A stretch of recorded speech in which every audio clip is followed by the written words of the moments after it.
इस कहानी की शुरुआत 800 बीसी का समय दिखाते हुए होती है, यानी कि हमारे आज के समय से हजारों साल पहले, जब इंसान पृथ्वी पर आदिवासियों की तरह रहा करते थे। अब एक दिन यहाँ पर आसमान से एक स्पेसशिप निकलता है जिसमें से बहुत तेज रोशनी निकल रही थी।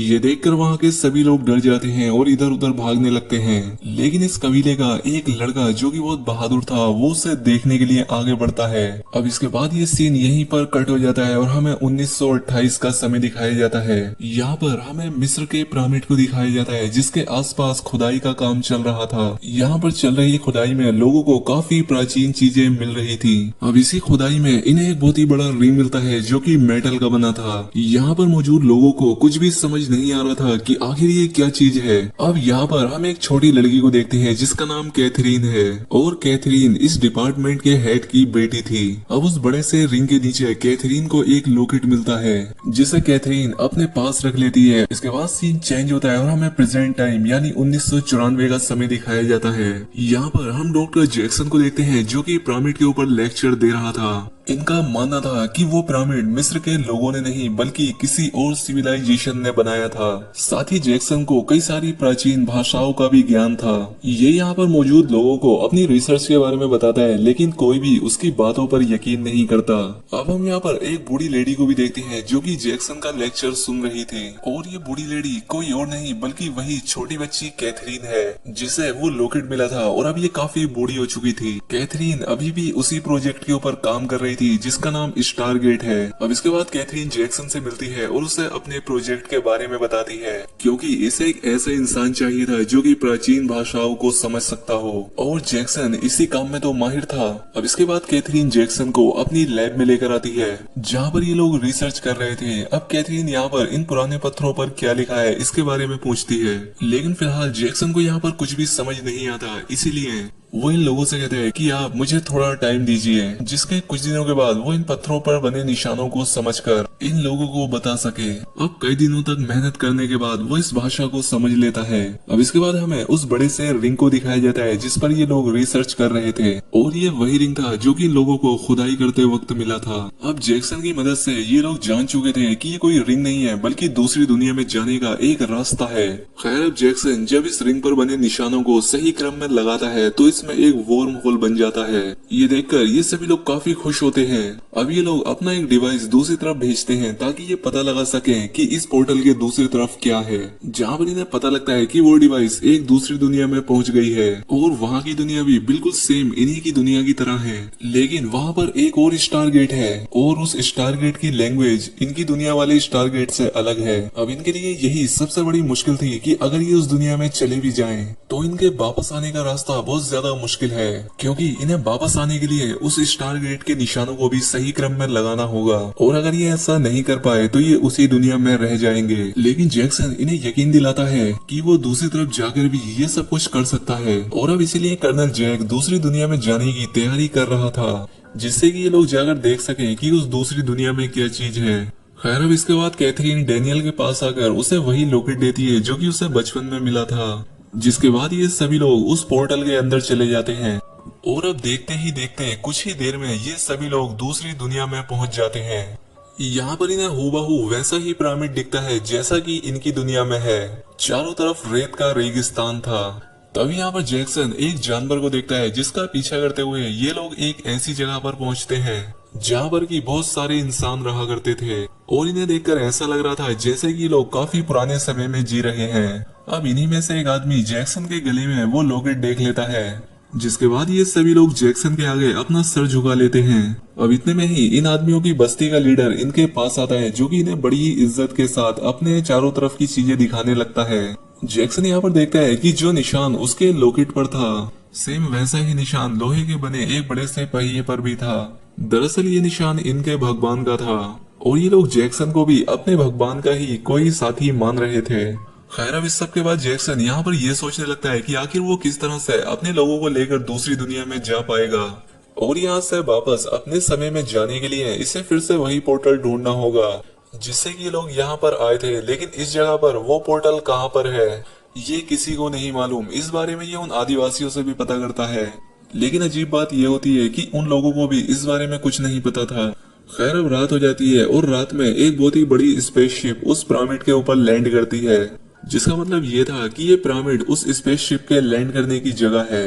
उस स्पेसशिप से कुछ एलियन बाहर आते हैं जो कि जैक्सन के लोगों को मार देते हैं और साथ ही जैक्सन और ओट को पकड़कर अपने लीडर के सामने ले जाते हैं। जब वो अपना मास्क हटाता है तो हमें पता चलता है कि ये वही लड़का है जो कि हमें मूवी की शुरुआत में दिखाया गया था। दरअसल ये अब कोई इंसान नहीं है बल्कि एलियन है जो कि दूसरी दुनिया से यहाँ पर आया है। इसने सबसे पहले उस लड़के को मार दिया था और उसके शरीर पर कब्जा करके यहाँ पर भगवान की तरह रह रहा है और इसका नाम रा है। रा कर्नल ओट के सामने उसी का लाया हुआ उसे बॉम्ब दिखाता है जिसे कि रा ने अब अपने कब्जे में ले लिया था। दरअसल ओट अपनी दुनिया से यहाँ पर एक न्यूक्लियर बॉम्ब लेकर आया था ताकि अगर इन्हें यहाँ पर कोई खतरा हो तो ये उस बॉम्ब का इस्तेमाल कर सके, लेकिन अब वो बॉम्ब रा के पास है। अब गुस्से में आकर ओड रा को मारने की कोशिश करता है, लेकिन तभी रा के सामने कुछ बच्चे आ जाते हैं जो कि हमेशा उसके साथ रहा करते थे और इसीलिए ओड रा को नहीं मार पाता, जिसकी वजह से रा के लोग ओड को ही पीट कर उसे कैद कर लेते हैं। लेकिन इस सब में जैक मारा जाता है।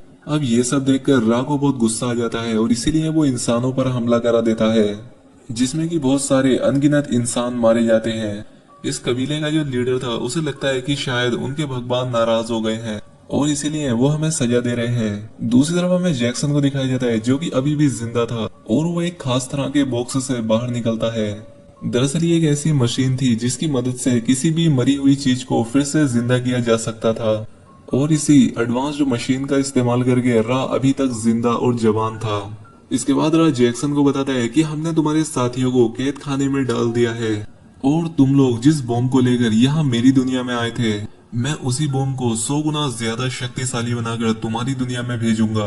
जैक्सन रा से पूछता है कि तुम ऐसा क्यों कर रहे हो, जिस पर रा कहता है कि इसलिए क्योंकि तुम लोगों ने मेरी दुनिया में आकर मुझ पर ही सवाल उठाए और तुम जैसे और लोग यहाँ पर ना आ पाए, इसलिए मैं ऐसा कर रहा हूँ। कल मैं अपने उन सभी लोगों को बुलाऊंगा जो कि मुझे भगवान मानते हैं और तुम उन सभी लोगों के सामने अपने साथियों को मारोगे और मुझे ही अपना भगवान मान लोगे और तभी मैं तुम्हें जिंदा छोड़ूंगा। अब जैक्सन को भी पता लग चुका था कि वो पोर्टल इसी के पास है जिससे ये वापस अपनी दुनिया में जा सकता है। अब अगले दिन रा अपने सभी लोगों को बुला लेता है और इसके बाद वो जैक्सन से उसके साथियों को मारने के लिए कहता है। तभी जैक्सन उन लोगों की भीड़ में से एक लड़के को देखता है जो कि इशारा कर रहा होता है कि वो सब तुम्हारे साथ हैं और अब इसीलिए जैक्सन मौका देखकर अपने लोगों की बजाय रा के आदमियों पर हमला कर देता है, जिसके बाद यहाँ पर भगदड़ मच जाती है और अब इसीलिए रा और इन आदिवासियों में जंग छिड़ चुकी थी। अब यहाँ पर लड़ते लड़ते ये लोग देखते हैं कि जिस एलियन को इन लोगों ने मारा है वो असल में एक इंसान ही है जिसे कि अब तक ये सभी लोग भगवान मान रहे थे। अब लड़ाई करते करते ये लोग पिरामिड के अंदर चले जाते हैं जिससे कि इन्हें यहाँ पर वो पोर्टल मिल जाता है जिससे ये अपने समय में पहुंच सकते थे और यहाँ पर जैक्सन से कहता है कि तुम सभी लोगों को लेकर अपने समय में चले जाओ और मैं यहीं पर रहकर इस बॉम्ब से रा और उसकी इस दुनिया को खत्म कर दूंगा और तुम अपनी दुनिया में जाकर उस पोर्टल को वहाँ से हमेशा के लिए बंद कर देना। अब ये लोग यहाँ पर पोर्टल को एक्टिवेट कर ही रहे होते हैं कि तभी यहाँ पर रा का एक आदमी आकर कबीले की मुखिया की बेटी को मार देता है। जैक्सन को ये देखकर बहुत दुख होता है क्योंकि अब उस लड़की से प्यार करने लगा था। ये जल्दी से उस लड़की को लेकर उसी मशीन के पास जाता है जिसमें कि किसी भी मरी हुई चीज को दोबारा जिंदा करने की शक्ति थी। जैक्सन उस लड़की को उस मशीन में डालता है जिससे वो लड़की फिर से जिंदा हो जाती है। जब ये लोग यहाँ से जा रहे होते हैं कि तभी यहाँ पर रा भी पहुंच जाता है। दूसरी तरफ पोर्टल के पास ओड रा के बाकी साथियों से फाइट कर रहा था जो कि यहाँ पर उस बॉम्ब को लेने के लिए आया था। अब देखते ही देखते उस कबीले में जितने भी आदिवासी रहा करते थे वो तुरंत उस पिरामिड के अंदर चले आते हैं और अब रा भी समझ चुका था कि अब उसकी हुकूमत यहाँ पर खत्म हो चुकी है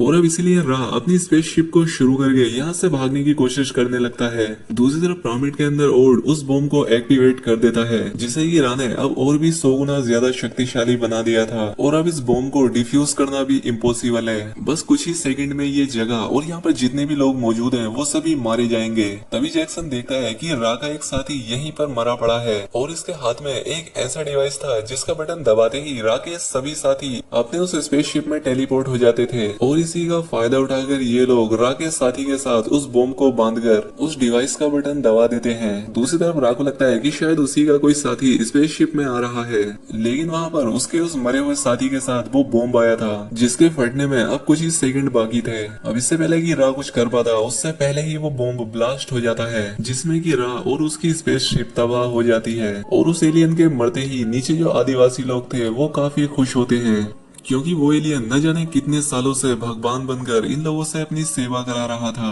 और अब इसीलिए ये सभी लोग बहुत खुश होते हैं। अब आखिर में ये उस पोर्टल को खोलकर उसमें जाने की तैयारी करते हैं, लेकिन अब जैक्सन इनके साथ नहीं जाना चाहता था। वो यहीं पर रहकर मुखिया की बेटी के साथ अपना घर बसाने के बारे में कहता है। जैक्सन अपना लॉकेट उतारते हुए ओड से कहता है कि इसे जाकर तुम कैथरीन को दे देना और इसके बाद ओड अपने उन सभी साथियों को लेकर जो कि यहाँ पर बच गए थे अपने समय में चला जाता है और इसी के साथ ये बेहतरीन फिल्म यहाँ पर खत्म हो जाती है। तो दोस्तों ये थी फिल्म स्टारगेट की कहानी। उम्मीद करता हूँ कि आपको एक्सप्लेनेशन पसंद आई होगी। वीडियो अच्छी लगी हो तो वीडियो को लाइक जरूर करें और अगर चैनल पर पहली बार आए हैं तो चैनल को सब्सक्राइब भी कर लें। मिलते हैं हमारी अगली वीडियो में।